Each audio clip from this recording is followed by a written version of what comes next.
వరదల సమయంలో బాబు గారు కూడా మీ ఏరియాకి రావడం జరిగింది ముఖ్యమంత్రి. ఈ యొక్క సమయంలో బాబు గారు ఎలా పనిచేస్తున్నారు ఆయన గురించి మీరు ఏం చెప్తారు? వచ్చారు కానీ ఆయన లేకపోతే ఈ వరదలు కొంచెం జనాలు ఇబ్బంది పడేవారు, కొంతమంది పోయేవారేమో తెలీదు. కానీ రావచ్చిన అందుబాటులో కల్లా అందరికి వస్తున్నాయి. ఒకటి కింద ఇల్లు మొత్తం కూడా బళ్ళు కూడా ఏం లేకన్నా వరదలు ఆతర మీద రావడం పరిస్థితులు ఏంటంటే మరీ దారుణం పెరిగిపోయి ఎవరికాడ రూపాయి లేక రేపు పొద్దున్న ఎలాగా ఉంటామనే భయం అనేది పెదల్లో ఉంది పెచ్చంగా. ఎందుకంటే పెచ్చం కాదు, బాబు చంద్రబాబు నాయుడు కాబట్టి ఇది చేయగలడు కానీ మరి ఇంకోళ్ళు అయితే చేయలేరు కూడా. ఎందుకన్నామంటే ఇంత పేదలకి ఇంతమందికి వరద వచ్చిన రోజు రాలేకపోయినారు పోటింగ్ మీద, కానీ అన్నీ బాగా ఉంటున్నాయి. పక్క కరెంట్ డిపార్ట్మెంట్ వాళ్ళు, హెల్త్ డిపార్ట్మెంట్ వాళ్ళు, ఫుడ్ డిపార్ట్మెంట్ అన్ని యంత్రాంగాలు వస్తున్నాయి. దీని మీద ఉంటారు అన్ని ఏది కూడా ఇబ్బంది లేదు. కాకపోతే ఒకటి అన్ని బ్యాగులకు వచ్చారు, కరెంటు కూడా మామూలుగా బాగా ఇచ్చారు. రేపటి నుంచో ఎల్లుండి నుంచో వరద తగ్గిన తర్వాత తొక్కేస్తారు, దాని ప్రాబ్లం ఏంటలేదు. కానీ ఒక్క పేదలు ఏంటంటే పేదలు కాబట్టి తినడానికి ఇబ్బంది పడిన రోజులు కాబట్టి మొత్తం సీపురుపలతో సహా ఇంట్లో ఏం సమస్య ఉన్నా పట్టుకెళ్ళిపోయింది కాబట్టి ఇంకా బావిలో నుంచి బయటకు ఎక్కినట్టు ఉంది మా పరిస్థితి. ఇంత త్వరగా బాబు గారు ప్రభుత్వం స్పందించడం గురించి చూస్తే 5-6 రోజులు మొత్తం చక్క పెట్టేసారు. ఎలా ఉంటారు? బావిలో నుంచి బయటకు వచ్చినట్టు ఉంది, కాకపోతే పేదల మట్టు కాపాడు.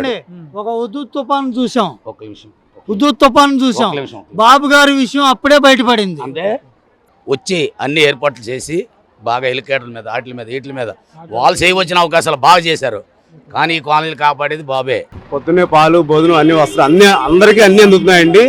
నీళ్ళు లేని వాళ్ళకి నీళ్లు, ఏదైనా ఎవరికైనా ఎమర్జెన్సీ ఉందంటే మెడికల్ ఎమ్మన్నే రెస్పాండ్ అయ్యి NDRF వాళ్ళు వచ్చి మొత్తం అందరికీ అన్ని అందజేస్తున్నారండి.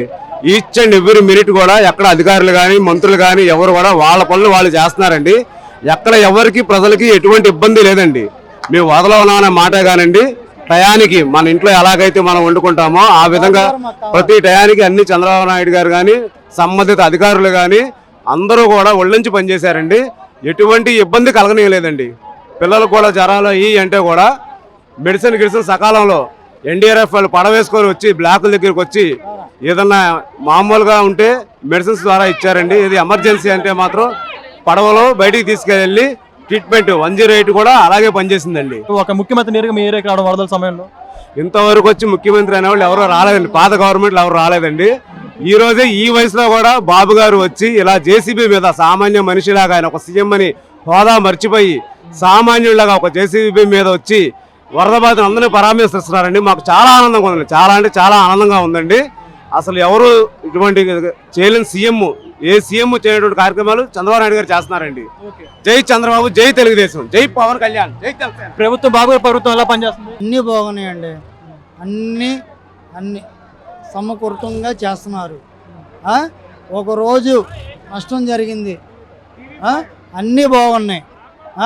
ఇవాళ చంద్రబాబు నాయుడు గారు ఉన్నారంటే ఆయనే మాకు అండ, మాకే ఆయన దండ.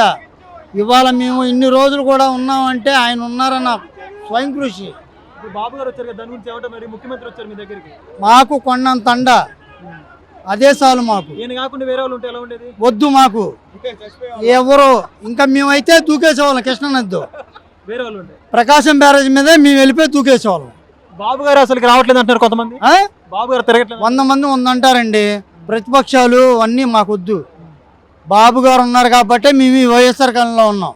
అదే బాబు గారు లేకపోతే ఇంకొక పార్టీ ఉంటే మేము కృష్ణానదిలో దూకేసేవాళ్ళమే. స్వయంగా చెప్తున్నాం ఇదే. జై చంద్రబాబు, జై జై చంద్రబాబు.